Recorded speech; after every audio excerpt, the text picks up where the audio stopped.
Efek inflasi terhadap kemampuan konsumsi rumah tangga di Indonesia. Latar belakang. Inflasi adalah suatu kondisi di mana terjadi kenaikan harga barang dan jasa secara umum dalam jangka waktu tertentu. Di Indonesia, inflasi seringkali dipengaruhi oleh berbagai faktor seperti perubahan harga pangan, energi, kebijakan moneter, nilai tukar rupiah, serta permintaan dan penawaran barang dan jasa.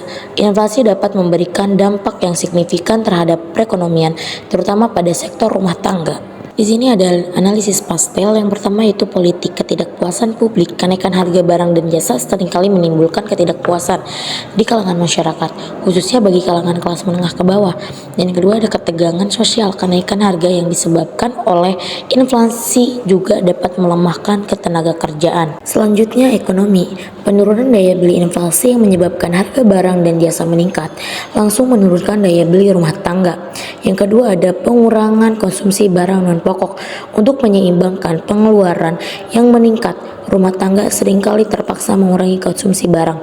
Dan yang ketiga ada penurunan pendapatan real. Inflasi yang telah cepat daripada kenaikan pendapatan menyebabkan penurunan pendapatan real. Dan ada pun sosial, pengurangan pengeluaran untuk kesehatan dan pendidikan. Ketika harga barang-barang pokok naik, banyak rumah tangga yang jarang untuk membeli keperluan rumah tangga. Dan yang kedua ada kesenjangan antara kelompok kaya dan miskin. Inflasi dapat membantu ketimpangan sosial dan ekonomi.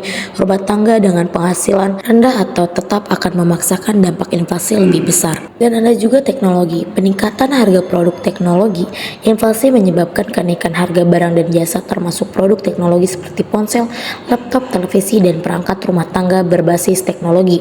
Dan kedua ada prioritas pengeluaran perubahan. Ketika harga barang pokok dan kebutuhan dasar meningkat akibat inflasi, rumah tangga akan lebih memprioritaskan pengeluaran. Dan selanjutnya yaitu lingkungan. Penurunan daya beli. Kenaikan harga barang dan jasa secara umum membuat uang yang dimiliki masyarakat tidak dapat membeli barang sebanyak sebelumnya.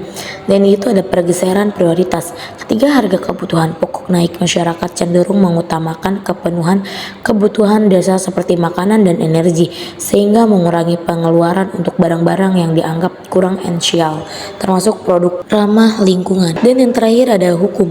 Kebijakan pemerintah dalam mengontrol inflasi. Pemerintah Indonesia melalui Bank Indonesia dan kementerian terkait memiliki kebijakan perlindungan hukum. Dan kedua itu ada pemberian subsidi dan bantuan sosial.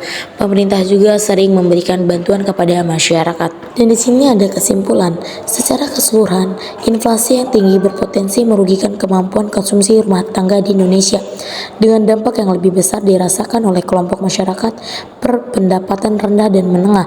Masyarakat mungkin harus mengubah pola konsumsi mereka dan menyesuaikan anggaran mereka untuk bertahan hidup dalam kondisi ekonomi yang lebih menentang.